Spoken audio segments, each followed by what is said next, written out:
Hello there, everyone, and welcome back to Russia in Context. Today, we're just going to be going through some of the news stories at this point in time from the last 2 weeks, from right after the presidential elections up until today, the 29th of March. Now, obviously, the terror attack a week ago on the 22nd dominated the news cycle for this 2-week period. The few days or the week after the presidential election leading up to the terrorist attack was kind of a quiet one. And then since the terrorist attack, that has been the main focus for the most part this last week. So what I'm going to be focused on are a few smaller stories, which maybe would have been forgotten otherwise. And while they may not be the most important things out there, it is still interesting to get a glimpse into what is happening here in Russia. And some of them, especially those connected to economics, are important to keep in mind. They connect to issues that I've mentioned in weeks past, and they could very well play a key role moving forward here. So let's get into it. So the last video I put out on the channel, which if you missed it, was about the potential return of the death penalty here in Russia. There'll be a link to it somewhere, one of the corners. I don't know. If you haven't watched it, go check it out. Ultimately, though, a lot of that fuss that was being kicked up by various politicians has died down. In fact, within a day or two of the topic being brought up, most of the furor surrounding it had just sort of dissipated. Most people believe the reason for that is that it was just a tactic to divert people's attention away from the terrorist attack. And again, the fact that a lot of people were unhappy with how emergency services responded during the actual attack. So by pushing the narrative or pushing the idea of the death penalty back to the forefront, it allowed people to be distracted by that. As a lot of political analysts have pointed out, there are 3 topics that, with some regularity, come up again and again in the political discourse in Russia here, typically as a distractionary means. Those being the death penalty, which we just saw, the rising price of gasoline, and the need to take Lenin's embalmed body off of Red Square and actually bury it in the ground. All 3 of these topics come up, as I said, with some regularity, and there's never any forward movement made on any of them. Gas prices continue to go up. Lenin is still on Red Square, and the death penalty has never been brought back. But they do always grab the public's attention, and that does appear to be the same situation this time around. That said, in the wake of the terror attack, one part of, I say, maybe legislation has been under review, and that is migrant policy. I think we're going to be seeing a lot more discussion of that in the coming weeks.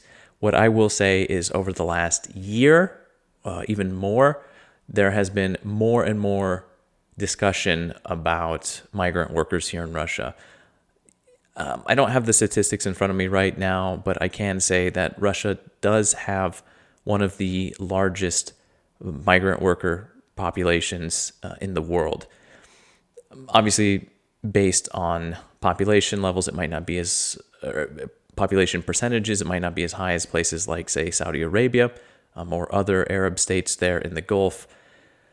But all things considered, it does have an extremely large migrant worker population, and the terrorists were from Tajikistan, which is one of the countries that has a very large percent of its population working here in Russia. Now, what we're probably going to be looking at is just a greater restriction on migrant worker policies, which I think a lot of people would be fine with, and I don't think there will be a major problem with that. It would just basically require the intelligence and security agencies do a much better job of vetting people who are coming into the country and making sure that their documentation is all in order. It's just going to require more work on government agencies' parts.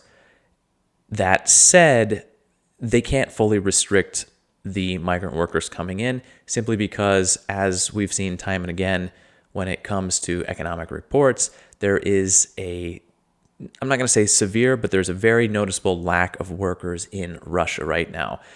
That's almost certainly due to the fact that a lot of the lower salary Russian workers who would have been employed in factories and other low paying positions a year and a half, 2 years ago, have signed contracts and gone off to fight in the war just because the payments there are much, much better.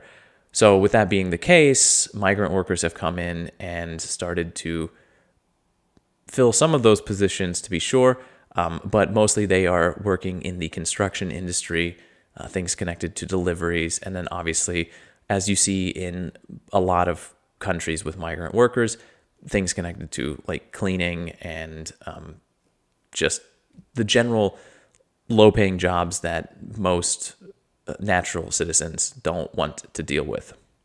As it stands right now, there hasn't been anything specific put forward as to if there's going to be new legislation or how pre-existing legislation is going to be changed in order to make sure that all workers are here legally and that they are, well, being checked from time to time to avoid terrorist cells and the like from forming. But what we have seen this last week here in Russia are, I would say, maybe a slight increase in the number of checks into businesses where there's large numbers of migrant workers employed. Those would be places like online retailers such as Yandex Market or Wildberries or Ozon. And we've seen a number of raids.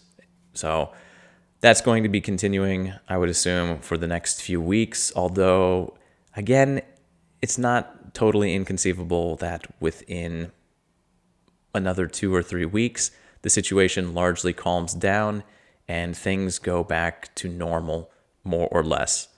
We'll have to see, but people do tend to, I don't want to say forget, that's not the right word, but they do tend to return to the status quo here with, well, like clockwork.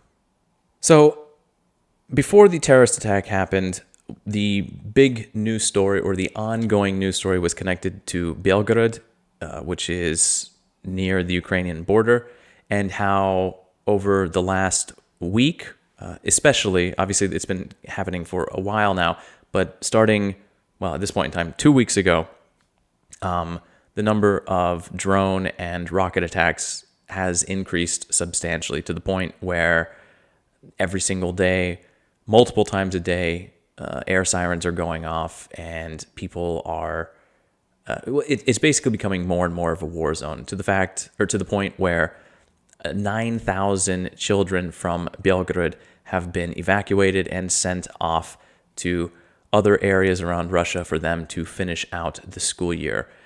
So yeah, the city has, well, it's, de facto become a war zone. It's under constant shelling, but the Russian government has largely, I don't want to say that they've ignored it. Obviously, they haven't ignored it, but it has been kind of kept with a low profile, I would say, in the public's attention. They do mention it from time to time, but I don't really feel that it's getting the attention it likely deserves.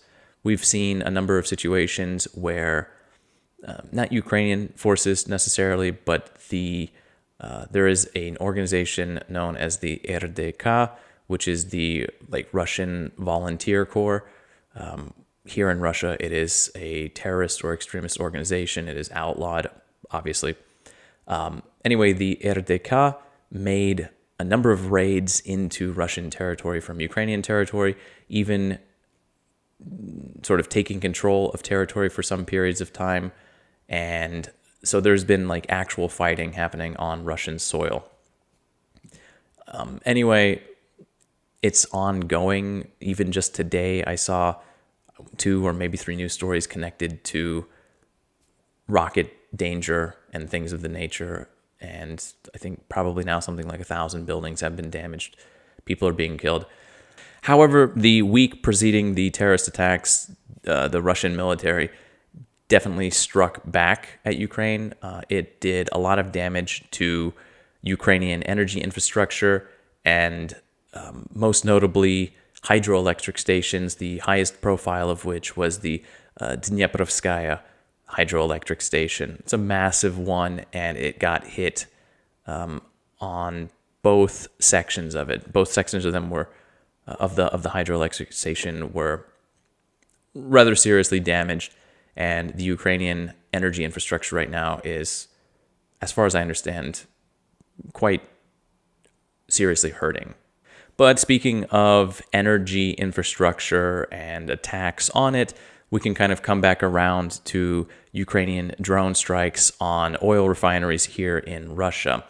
Now, I don't have a ton of statistics in front of me. There is a list of all of the drone strikes on Russian oil refineries in the last 2 months, and as you can see, it's not a small list. Let's be real.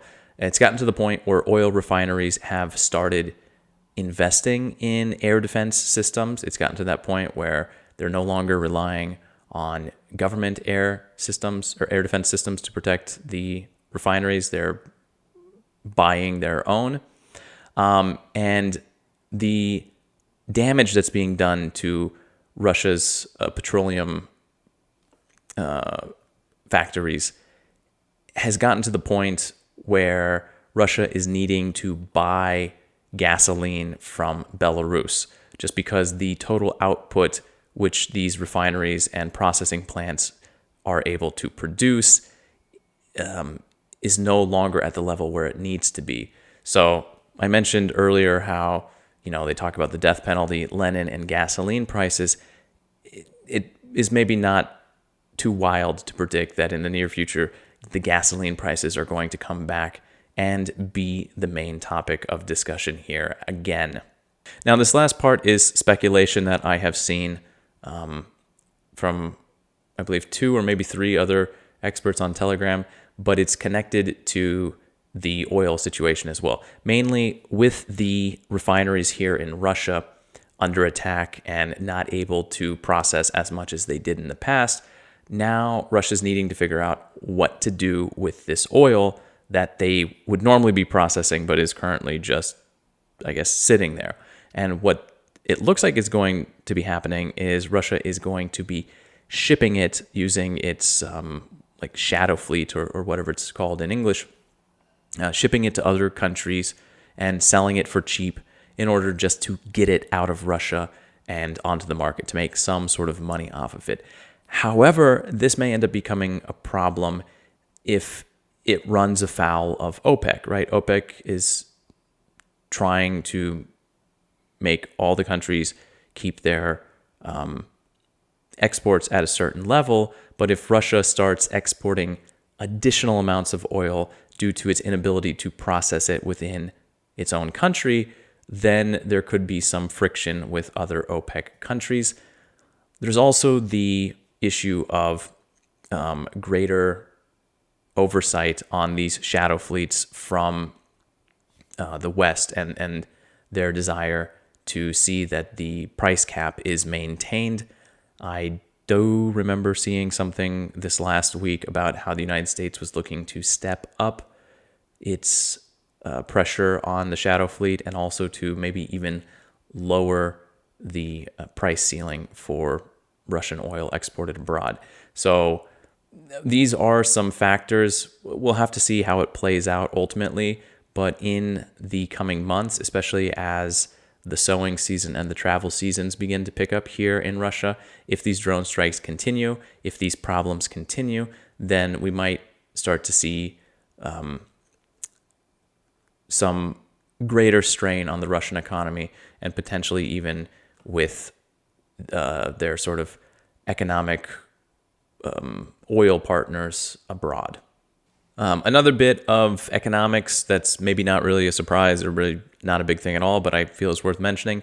The central bank met recently and they decided to not change the key interest rate. So it's going to stay at 16%. Now, this is basically what everyone was expecting, but still, I guess it confirmed everyone's expectations. That said, they are discussing, or they were talking about how they do plan to lower this rate during the year, but it will probably be in the second half of the year.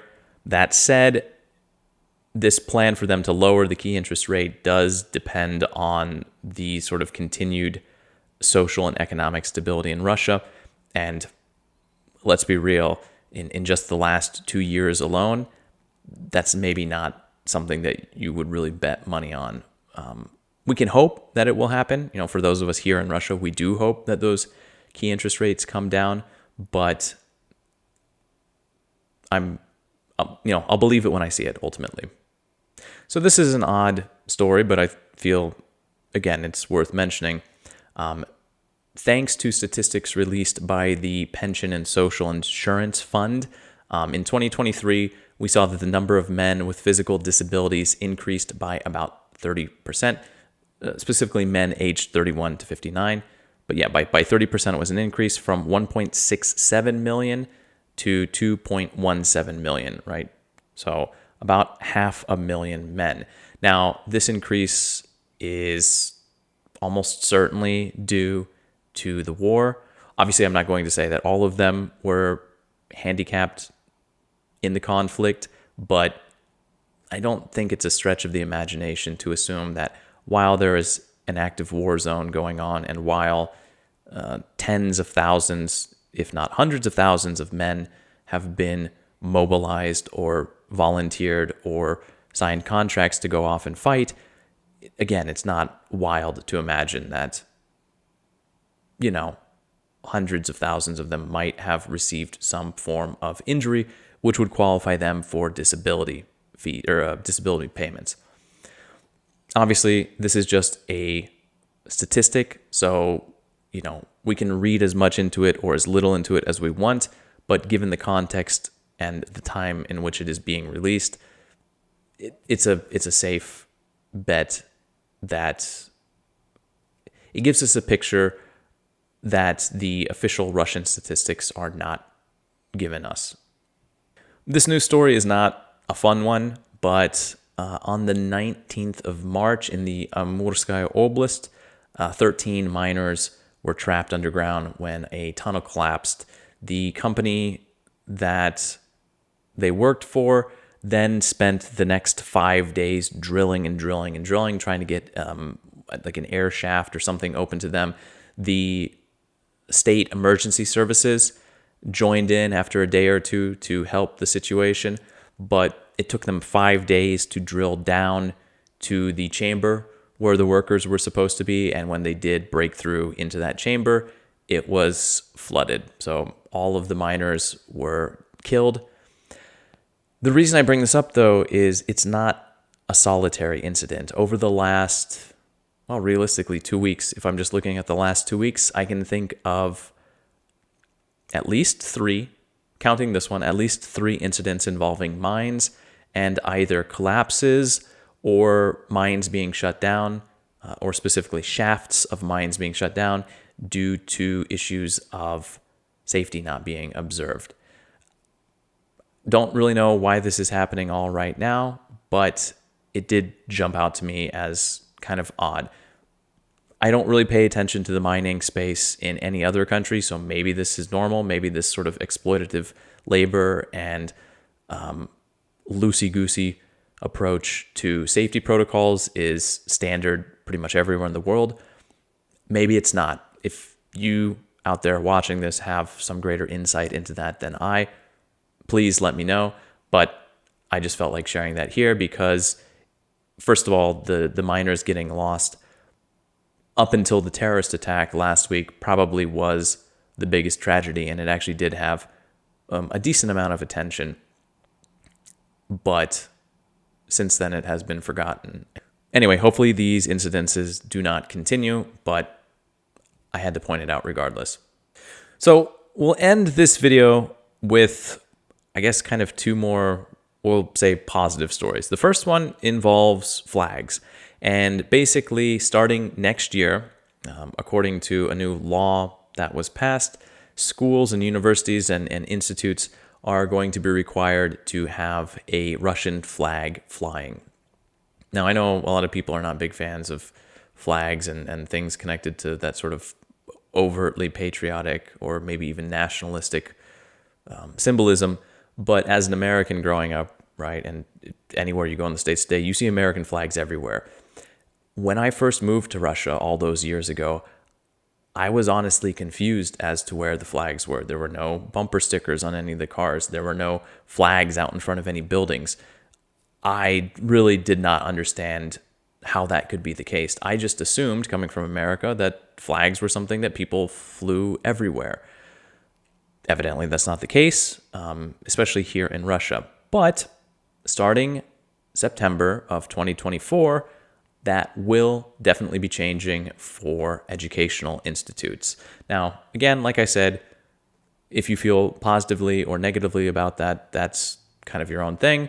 But I don't necessarily have anything against flags. I just thought it was interesting to point out the complete lack of flags in this country, which for the long period of time now I have understood, but again, always struck me as unusual in my early days here.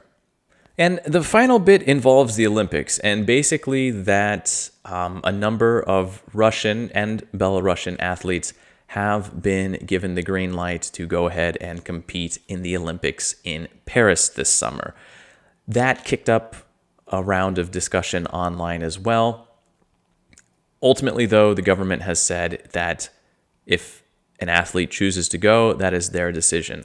Now, I don't know if that is one of those kind of like, if you want to do it, you can do it, but we don't really want you to, or if they really don't care. We'll have to see if there's any sort of repercussions. Hopefully not. That said, I did see a lot of people with very negative reactions online to athletes who have said that they are going to go and compete in the Olympics, which I find very strange. I know people are upset that the Russians aren't going to be able to compete with their flag, which, they never see in their own country anyway, like I just mentioned. So why would they care if it's at the Olympics or not? Or that they won't be there with the national anthem. But I think this is kind of stupid. Because if you're a Russian and you're watching the Olympics, you know who the Russian athletes are. So if there's no flag and there's no anthem, then if they still win a medal, they still win a medal. Cool. But ultimately, the biggest thing that I find silly about this negative reaction towards the athletes is it completely ignores the athletes as individuals. And athletes spend their whole lives pushing and striving to be the best in their discipline, whatever that may happen to be. And for a lot of disciplines, for a lot of sports, the Olympics is the peak. You don't go any higher than that. You might have European championships or North American championships, but the Olympics is worldwide.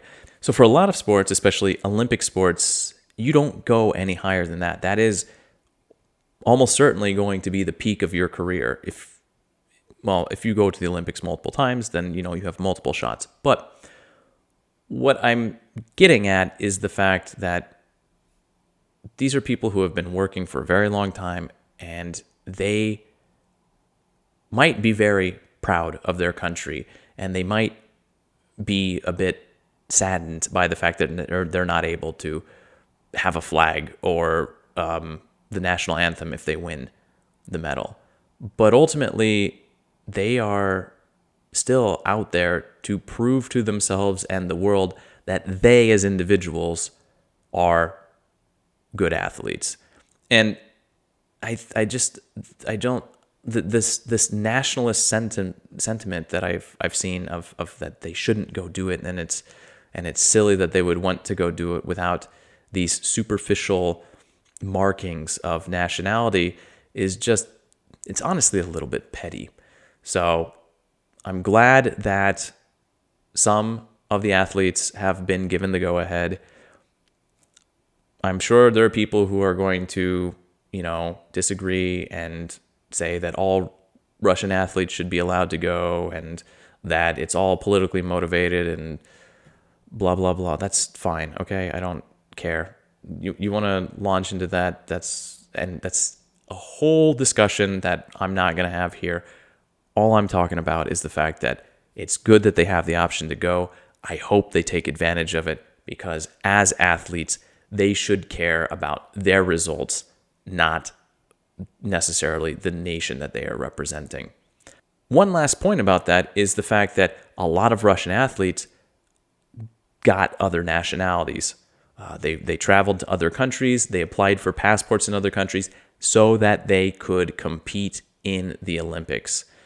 And it's not just Russians that do this. This has happened with other countries, but that's a really good example of how athletes do what they have to in order to get to the Olympics. So yeah, those are the stories, some of them, the main ones. There's obviously countless others, but that would have fallen through the cracks otherwise. Were they super important? Not really. Are some of them ones that we've seen in the past? Yeah, sure. Drone strikes, Belgorod, things of that nature. Are we going to come back to these topics again in the future? Again, almost certainly, and probably the ones I just mentioned. But still, the terrorist attack obviously eclipsed everything else that happened, but I did want to bring some attention to those other things that were happening and that actually felt like big stories before the terrorist attack happened. So it's important to remember that even though that tragedy occurred, there were a lot of other things still happening here in Russia. If you've made it this far, congratulations. I'm really just kind of working without a script here this time because, again, small stories, not super important, and I'm practicing. I'm trying to work on my with the flow style mentality when it comes to telling these stories because it makes it a little bit easier. I don't have to type everything out. I do ramble a bit, and I will work to not do it as much in the future, but it's hard. That's just kind of how I talk a lot of the times. As I was saying, if you made it this far, congratulations. Thank you for sticking around. I'll be getting back to regular stories or into a more regular schedule. I've mentioned again and again that it's going to be every few days. And now that I am all the way caught up to the 29th of March, well, that means I can just kind of ignore all of the prior news, see what happens on Saturday and Sunday, and just come back into it. And y'all who are still watching and listening, you can understand that every 2 or 3 days, just sort of check back in, and I will give you the fill of all the, maybe not all, but most of the important stuff that's been happening here in Russia. And then you'll be up to date. So thanks for sticking through to the end. Thanks for watching. I suppose I can do I haven't done the YouTube thing in a while. So like, subscribe, the bell. There's a bell. Hit the bell. I don't know. Thanks for watching. Ultimately, this has been Russia in Context. I'll see you next time.